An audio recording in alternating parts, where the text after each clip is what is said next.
La parole est à Ariel Veil, maire de Paris-Centre.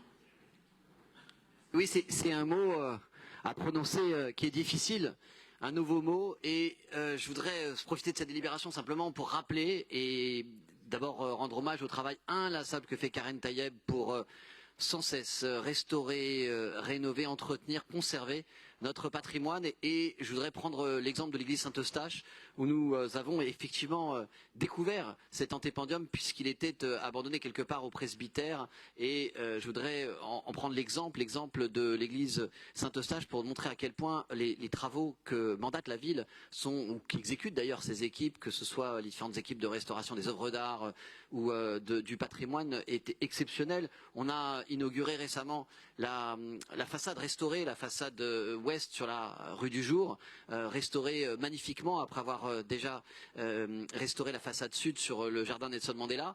On voit bien ces travaux-là, on voit moins ce qui est à l'intérieur, et je voudrais rappeler que le patrimoine incroyable de l'église Saint-Eustache comprend des œuvres d'art comme le Martyr de Saint-Eustache de Simon Vouet, le Moïse frappant le rocher de Nicolas René Jolin, le Martyr de Sainte-Hélène d'Alexandre François. Toutes les trois sont 3 toiles qui ont été raccrochées simplement l'année dernière après restauration donc par la ville. Et là, ici, il s'agit d'une œuvre artisanale. Alors, je ne vais pas à cette heure tardive vous rappeler exactement de quoi il s'agit. Enfin voilà, disons que c'est une toile de lin entièrement brodée de perles, et je vous laisse découvrir ce que c'est qu'un antépendium en lisant la délibération, que vous avez tout appris par cœur.